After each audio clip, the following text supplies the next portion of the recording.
बिस्मिल्लाहिर्रहमानिर्रहीम। अस्सलाम वालेकुम dear students, welcome in class of first year. Student, हम लोगों ने लिपिड का पोर्शन स्टार्ट किया हुआ है। लिपिड के बारे में हम लोग डिस्कस कर रहे हैं। असाइल ग्लिसरॉल हमने पीछे देखा था, ठीक है। आज का जो है नेक्स्ट इसी के रिलेटेड है कि ट्राई एसाइल ग्लिसरॉल, उसके बारे में देखेंगे वो कैसे बनती है, ठीक है। तो अपने लेक्चर की तरफ मूव करते हैं। ट्राई एसाइल ग्लिसरॉल ये कैसे बनी थी स्टूडेंट? जब 3 फैटी एसिड की चेन्स, 3 फैटी एसिड मिलते हैं किसके साथ? एक ग्लिसरॉल के साथ। Clear student? तो इस तरह हमारे पास रिजल्ट में जो स्ट्रक्चर बनेगी that is called the try acyl glycerol.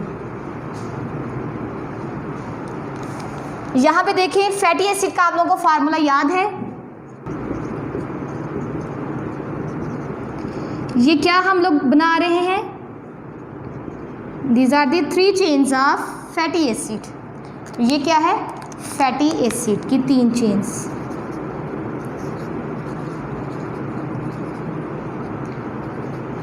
Clear?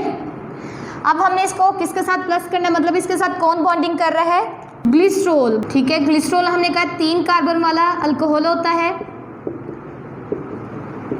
Alcohol कैसे पता चलेगा? जब OH ग्रुप यहाँ पे अटैच होंगे, ठीक है। दे शो अल्कोहल। अब जब ये दोनों मिलते हैं, अब देखिए कैसे होगा। फैटी एसिड से H जाएगा, अल्कोहल से OH, और इस तरह 3 वाटर के जो मॉलिक्यूल्स हैं वो रिलीज आउट हो जाएंगे, रिलीज हो जाएंगे। और इसके रिजल्ट पे हमारे पास जो स्ट्रक्चर बनेगी, अब चूंकि ये तो ख़त्म हो गया, अब ऑक्सीजन और कार्बन के दरमियान बॉन्डिंग होगी। देखिए ज़रा यहाँ पे इसको देखें, फैटी एसिड की जो बाकी पोर्शन बच गया है,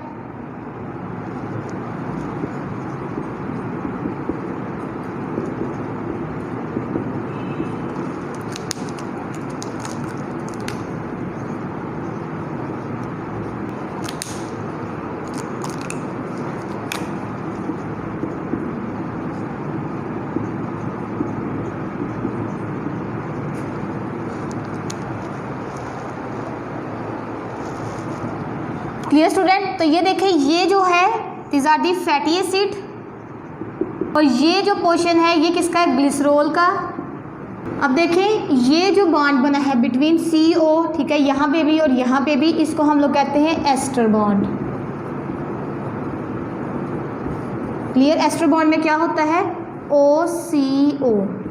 यहाँ पे देखें OCO। क्लियर? तो ये एस्टर बॉन्ड को रिप्रेजेंट करता है। तो इस तरह हमारे पास जो रिजल्ट में स्ट्रक्चर बनी है that is called the try acyl glycerol. ये पूरी स्ट्रक्चर को हम लोग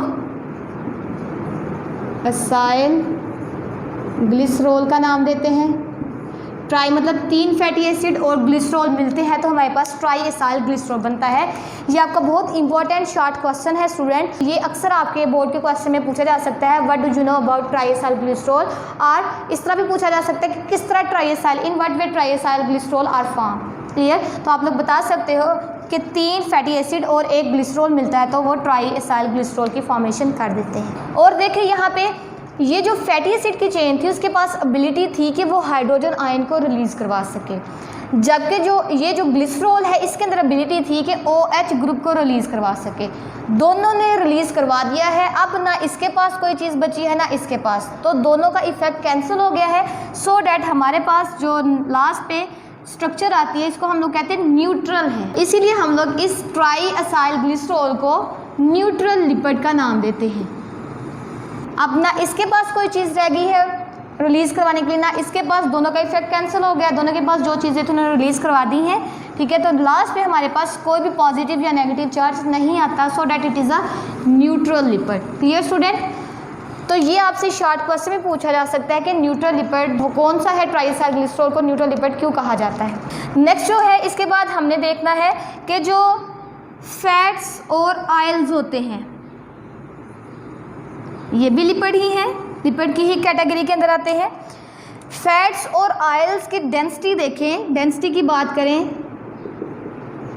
तो इनकी डेंसिटी लोअर होती है, कम होती है देन वाटर। पानी की निस्बत इनकी डेंसिटी कम होती है। पानी की डेंसिटी कितनी होती है? 1, ऑलमोस्ट 1 होती है, ठीक है।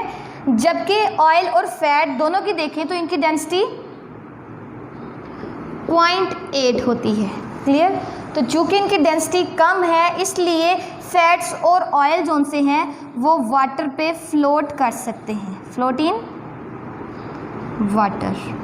जिन चीज़ों का वज़न पानी से कम होता है वो चीज़ें पानी के ऊपर फ्लोट करती हैं, और चूँकि हमने बताया है इनका डेंसिटी जो सी है फैट और ऑयल की कम है इसलिए ये भी वाटर के ऊपर फ्लोट कर सकती हैं। आगे इसके बाद देखें तो इनकी क्रिस्टलाइजेशन नहीं होती, क्रिस्टलाइजेशन नहीं होती, इनके क्रिस्टल्स नहीं बनते, लेकिन स्पेसिफिक कंडीशंस में इनके जो क्रिस्टलाइजेशन है, क्रिस्टल्स बनने का जो प्रोसेस है वो पॉसिबल हो सकता है, बट इन स्पेसिफिक सर्कमस्टेंसेस या कंडीशंस। स्पेसिफिक कंडीशन में क्रिस्टल्स बनती हैं, अदरवाइज इनके अंदर क्रिस्टल्स वगैरह नहीं बनती। क्लियर? तो ये किसके रिलेटेड था? फैट्स और ऑयल के रिलेटेड। नेक्स्ट देखिए फैट और ऑयल में डिफरेंस क्या है। फैट में और ऑयल में क्या डिफरेंस है? क्लियर? सबसे पहले देखते हैं फैट। फैट किसे कहते हैं? ये भी लिपिड की ही टाइप है और ये मोस्टली रूम टेम्परेचर पे देखें तो सॉलिड होती है। रूम टेम्परेचर पे देखें तो ये सॉलिड होती है, मतलब 25 डिग्री सेंटीग्रेड रूम टेम्परेचर ही है ना, तो उसमें देखें तो ये सॉलिड फॉर्म में हमें नज़र आती है। जबकि ऑयल जो से है रूम टेम्परेचर पे भी हमें ऑयल की फॉर्म में ही नज़र आते हैं। क्लियर? उसके बाद देखें फैट जो सी है वो सैचुरेटेड होती है। फैट्स सैचुरेटेड होते हैं जबकि ऑयल जो से दे आर अनसैचुरेटेड। सैचुरेटेड किसे कहते हैं? अनसैचुरेटेड किसे कहते हैं? सैचुरेटेड का मतलब कि कार्बन टू कार्बन बॉन्ड जितने भी बन रहे हैं वो सारे के सारे सिंगल बॉन्ड होते हैं। क्लियर? जबकि अनसैचुरेटेड से मुराद इसके अंदर जो कार्बन टू कार्बन बॉन्ड बन रहे हैं वो डबल भी हो सकते हैं या ट्रिपल भी हो सकते हैं। Clear? Carbon to carbon bond जो बनते हैं वो डबल या ट्रिपल भी हो सकते हैं। नेक्स्ट देखें तो कहा जाता है फैट्स को हम लोग एनिमल से हासिल करते हैं, mostly they are obtain from animals. जबकि ऑयल्स की बात करें तो mostly they are obtain from plants. इनका सोर्स जो सा प्लांट्स है और जबकि फैट का जो सोर्स है वो एनिमल्स हैं। एग्जाम्पल डिस्कस करते हैं इनकी एग्जाम्पल है बटर।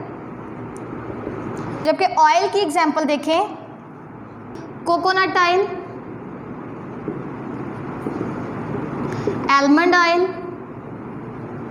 ठीक है, ये डिफरेंट टाइप है ऑयल्स के जो हम लोग प्लांट से हासिल करते हैं। बटर जो सा है आप लोग एनिमल से लेते हो, ठीक है, और ये रूम टेम्परेचर पे सॉलिड ही होता है, लेकिन जब आप इसको हीटअप करते हो तो ये ऑयल में चेंज हो जाता है। लेकिन अगर रूम टेम्परेचर की बात की जाए तो ये मोस्टली किस फॉर्म में होते हैं? They are in solid form. Clear?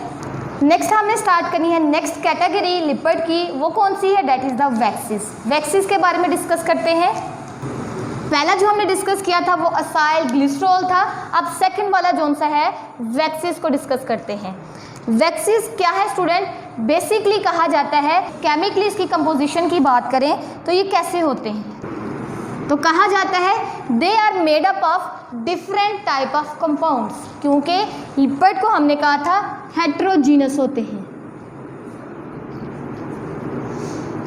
Different compounds के मिलने से ये बनते हैं। इसके अंदर जो यूनिट होते हैं वो डिफरेंट टाइप के होते हैं। जैसे हमने बात की थी कार्बोहाइड्रेट में सिर्फ और सिर्फ मोनोसेक्राइड होते हैं, मोनोसेक्राइड मिलते जाते हैं और कार्बोहाइड्रेट के कम्प्लेक्स मॉलिक्यूल्स बनते हैं। लेकिन इसमें ऐसा नहीं होता, इसमें डिफरेंट टाइप के कंपाउंड्स मिलते हैं और फिर वो लिपिड की फॉर्मेशन करते हैं। तो चूँकि वैक्सीज भी लिपिड की ही टाइप है तो ये भी हेट्रोजीनस होते हैं, इसमें भी डिफरेंट कंपाउंड मिलते हैं और फिर वो वैक्सीज की फॉर्मेशन में रोल प्ले करते हैं। देखते हैं कि वैक्सीज को बनाने में कौन अपना रोल प्ले करता है। सबसे पहले long chain of alkane, second alcohol, third पे कीटोन्स, फोर्थ पे एस्टर्स, जिनमें long chain of fatty acid पाई जाती हैं। इन एस्टर्स में फैटी एसिड की जो चेन होती है वो लॉन्ग होती है। क्लियर? तो ये सारे मिलके क्या बना रहे हैं? वैक्सीज की फॉर्मेशन करवा रहे होते हैं। Clear student.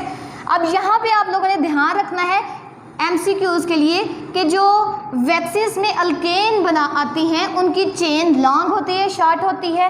एस्टर्स जो वैक्सीज को बना रहे होते हैं उनकी फैटी एसिड की चेन लॉन्ग होती है या शॉर्ट होती है। ये MCQs के लिहाज से इंपॉर्टेंट है। हमने एसाइल ग्लिसरॉल में जिक्र किया था कि उनके अंदर जो फैटी एसिड की चेन होती है उसकी कुछ प्रॉपर्टी थी, स्पेसिफिक प्रॉपर्टीज़ थी।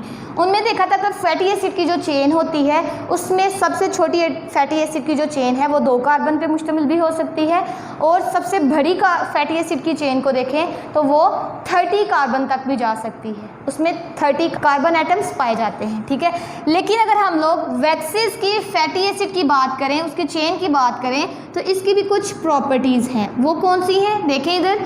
सबसे पहले कहा जाता है कि इनके अंदर जो नंबर ऑफ कार्बन एटम्स हैं वो मोस्टली ऑड में होने चाहिए।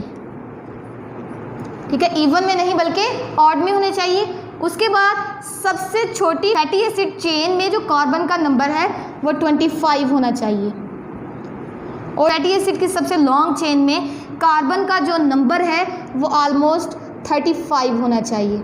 तो यही बात है कि फैटी एसिड की जो चेन होती है उसके अंदर कार्बन का नंबर 25 से 35 होना चाहिए, मिनिमम 25 हो, मैक्सिमम 35 होना चाहिए, और उसका जो नंबर है कार्बन का वो मोस्टली ऑड में होना चाहिए। Clear student. तो ये इसकी कुछ प्रॉपर्टीज़ हैं फैटी एसिड चेन की वैक्सीज में जो पाई जाती हैं। उसके बाद हम लोग इन वैक्सीज का फंक्शन की बात करते हैं, इनका काम क्या होता है।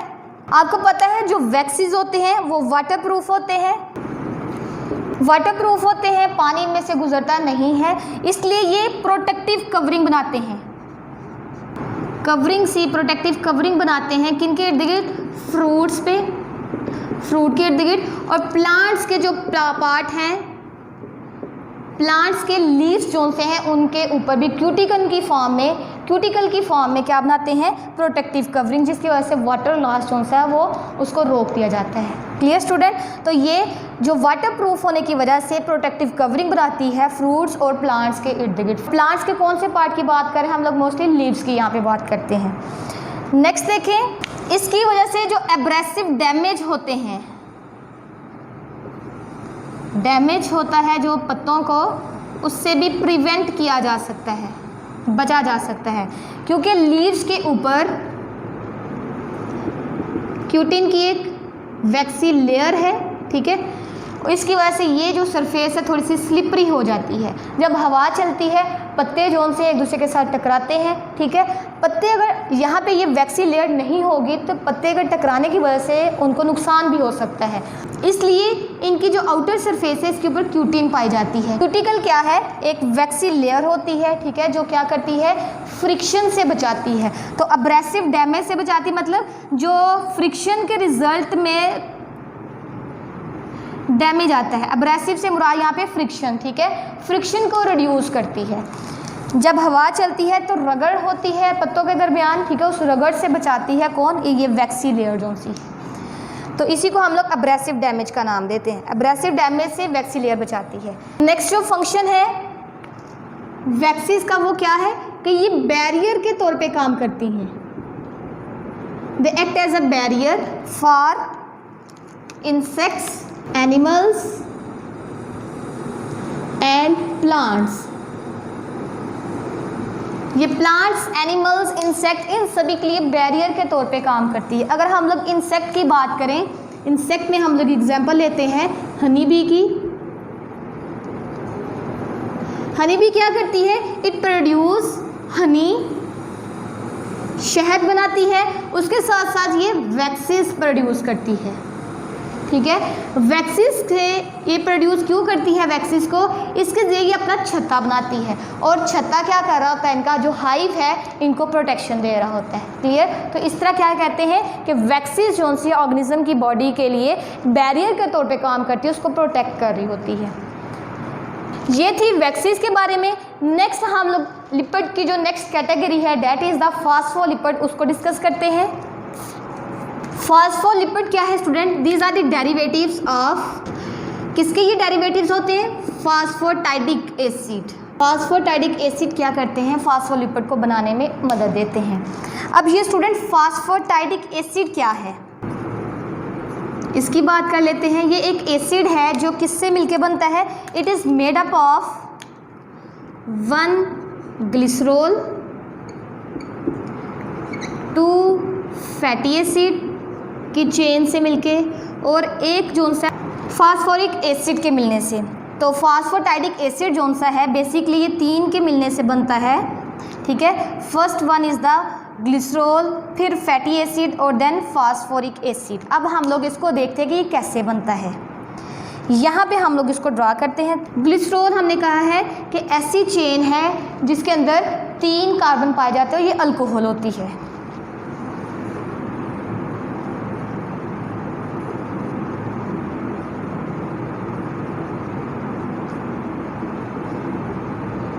इसकी वैलेंसी पूरी करें, ठीक है। ये हमने क्या ड्रा किया है? ग्लिसरॉल। नेक्स्ट देखिए हमने फैटी एसिड 2 ड्रा करने हैं। फैटी एसिड का फार्मूला C+O R और OH। ये क्या है? Fatty acid. एक ये फैटी एसिड है, दूसरा यहाँ पे ड्रा करते हैं। ये 2 फैटी एसिड हो गए और थर्ड पे हमने एक लेना है फास्फोरिक एसिड। फास्फोरिक एसिड है,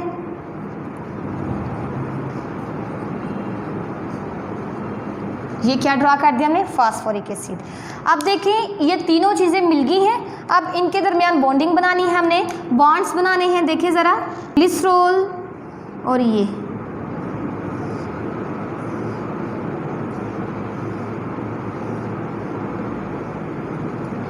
एसिड से हाइड्रोजन आया और ग्लिसरॉल से हमारे पास OH आए और इस तरह हमारे पास 3 वाटर के मॉलिक्यूल्स रिलीज आउट हो गए।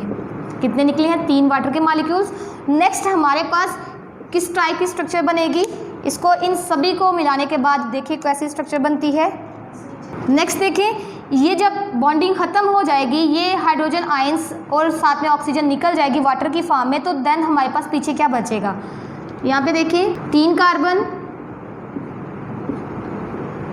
हाइड्रोजन इसके साथ अटैच है, ठीक है। अब देखें यहाँ पे ये तो OH चला गया, अब ये कार्बन इस ऑक्सीजन के साथ बॉन्डिंग करेगी।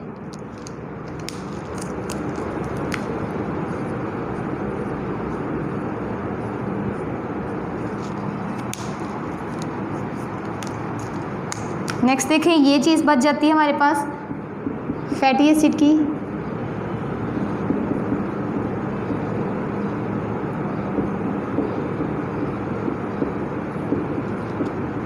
क्लियर? तो ये हमारे पास बनता है, यहाँ से हाइड्रोजन निकल के, और ये जो हमारे पास स्ट्रक्चर आई है, ये स्ट्रक्चर किसकी है? फास्फोटाइडिक एसिड की। क्लियर? अब इसको एसिड क्यों बोला है? देखिए स्टूडेंट, इनके जो OH और H रिलीज करने की एबिलिटी वो ख़त्म होगी, लेकिन अभी तक ये जो फास्फोरिक एसिड हमें यहाँ पे लगाए थे, इसके 2 हाइड्रोजन आयंस अगर उतर जाएं तो ये फर्दर किसी और को भी दे सकते हैं, किसी और के साथ भी बॉन्डिंग कर सकते हैं, ठीक है। तो इसलिए हम लोग इसको एसिड का नाम देते हैं। क्लियर हो गया? तो ये फास्फोटाइडिक एसिड का फार्मूला है। नेक्स्ट देखिए, जब फास्फोटाइडिक एसिड, जब हमने क्या फास्फोटाइडिक एसिड क्या बनाता है? फास्फोलिपिड। कब बनाएगा? जब फास्फोटाइडिक एसिड लिंक करेगा, किसी और के साथ मिलेगा। किसके साथ मिलेगा? नाइट्रोजनस बेसिस के साथ। इसको नेक्स्ट हम लोग शो करते हैं। अब फास्फोटाइडिक एसिड ने फास्फोलिपिड बनाना है, तो वो कैसे बनाएगा? जब फास्फोटाइडिक एसिड मिलेगा किसके साथ? नाइट्रोजनस बेसिस के साथ। इनके साथ मिलेगा तो फिर हमारे पास फास्फोलिपिड बनते हैं। नाइट्रोजनस बेसिस किसे कहते हैं? जिसमें नाइट्रोजन भी हो और OH ग्रुप भी हो। Clear student? तो आपकी बुक पे डिफरेंट एग्जाम्पल बताई गई है नाइट्रोजनस बेसिस की, जैसे कि कोलिन है, सीरीन है और इथानॉल अमाइन। इथानॉल अमाइन, ये 3 एग्जाम्पल है नाइट्रोजनस बेसिस की। हम लोग यहाँ पे डिस्कस करेंगे कोलिन को। कोलिन जब फास्फोटाइडिक एसिड के साथ अटैच होगी, देन हमारे पास क्या बनेगा? फास्फोलिपिड बनेगा। कोलिन का फार्मूला देखें ज़रा, नाइट्रोजन, उसके साथ 2 कार्बन अटैच है और लास्ट पे OH ग्रुप। क्लियर? अब इनकी वैलेंसी पूरी करें। हाइड्रोजन एटम्स और यहाँ पे CH3 मिथाइल ग्रुप अटैच होंगे।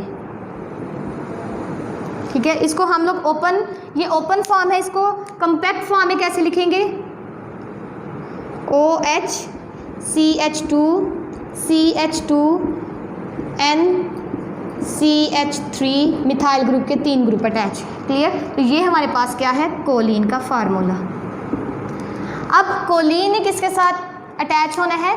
फॉस्फेटाइडिक एसिड के साथ। ये फॉस्फेटाइडिक एसिड को हम लोग यहाँ पे ड्रा करेंगे, फिर कोलिन को यहाँ पे करेंगे, देन देखते हैं फिर वो फॉस्फोलिपिड कैसे बनाता है।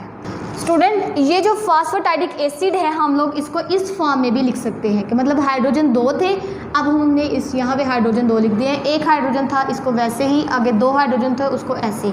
फर्दर इस वाले फार्मूले को हम लोग इस फॉर्म में भी लिख सकते हैं, CH2OCOR, then CHOCOR, then CH2O, आगे फास्फोरिक एसिड का फार्मूला लगा दें।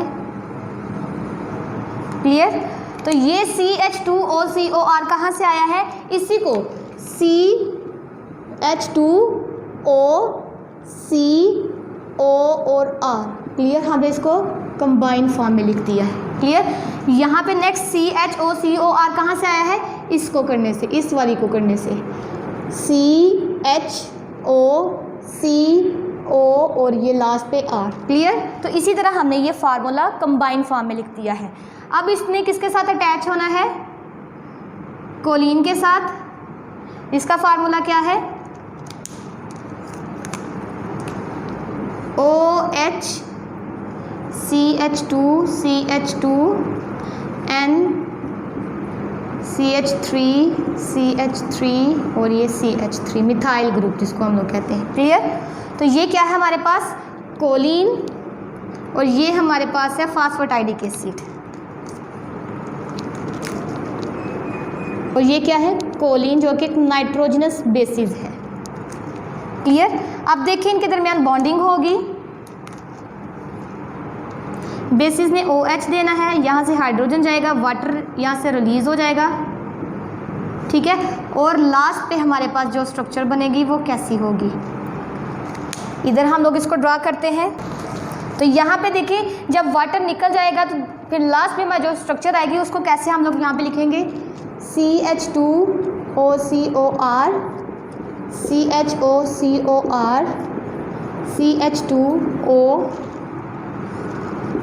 P double bond O OH। यहाँ पे देखिए अब नीचे ऑक्सीजन जस्ट रह हुई है, इस ऑक्सीजन ने बाइंड होना है कोलिन के साथ भी। ये देखिए नेक्स्ट कोलिन का फार्मूला स्टार्ट हो जाएगा। OH कोलिन का यहाँ से निकल गया है, नेक्स्ट जो रह गया उसको हम लोग यहाँ पे राइट कर देंगे। CH2 N के साथ 3 मिथाइल ग्रुप जो अटैच हैं। क्लियर? तो ये हमारे पास क्या बना है?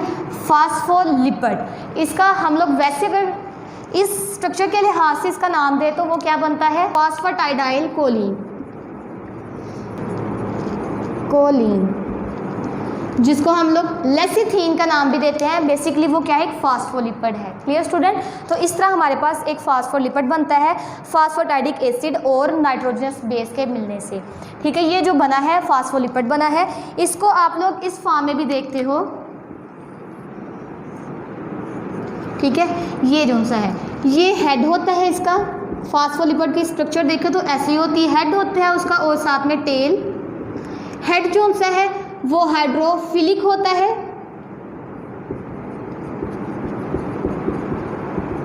जो टेल होती है वो हाइड्रोफोबिक होती है। चूंकि टेल जो सी है फैटी एसिड से मिलकर बनी होती है और फैटी एसिड जो सा है वाटर के अंदर डिजॉल्व नहीं होता, वाटर हेटिंग होता है, वाटर के अंदर डिजॉल्व नहीं होता, so that it is hydrophobic. Phobic का मतलब हेट करना, डिजॉल्व नहीं होता पानी के अंदर, जबकि फिलिक का मतलब वाटर लविंग, पानी के अंदर एब्जॉर्ब हो जाता है। क्लियर? तो इसके अंदर H2PO4 पाया जाता है, जिसकी वजह से ये क्या होता है? हाइड्रोफिलिक होता है। Clear student?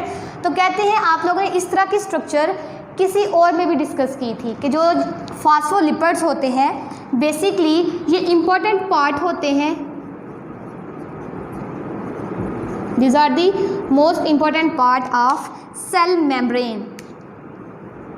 सेल मेम्ब्रेन के ये बेसिक इंपॉर्टेंट पार्ट हैं। उसके बाद ऑर्गेनेलीज की जो मेम्ब्रेन होती हैं, मेम्ब्रेन्स ऑफ ऑर्गेनेलीज, उनका भी ये बहुत इंपॉर्टेंट पार्ट होता है। जैसे हमने देखा था प्लाज्मा मेम्ब्रेन की जब आपने स्ट्रक्चर देखी थी मोज़ेक फ्लूइड मॉडल के अंदर, आपने देखा था उसमें आपने बताया था कि जो प्लाज्मा मेम्ब्रेन है वो लिपिड बाइलेयर से मिलके बनी होती है, कि लिपिड की 2 लेयर्स होती हैं, उनसे ये मिलके बनी होती है, ये एक ऊपर और एक ये नीचे, ठीक है। तो इस तरह लिपिड बाइलेयर, तो ये इसी तरह की स्ट्रक्चर शो करवा रहा है ना, तो इसीलिए कहा जाता है ये बहुत ज़्यादा इंपॉर्टेंट पार्ट होता है सेल मेम्ब्रेन का, उसको फ्लेक्सिबिलिटी, उसको रिजिडिटी प्रोवाइड करने के लिए, ठीक है, ये उसका पार्ट होता है। तो ये था फास्फोलिपिड के रिलेटेड। अब हमारे पास जो लास्ट कैटेगरी लिपिड की रह गई है, डेट इज़ द टर्पिनॉइड, उसके बारे में हम लोग अपने नेक्स्ट लेक्चर के साथ डिस्कस करेंगे, ठीक है। आज के लिए इतना ही काफ़ी है, नेक्स्ट जो है इंशाल्लाह नेक्स्ट लेक्चर में स्टार्ट करेंगे। अल्लाह हाफिज़।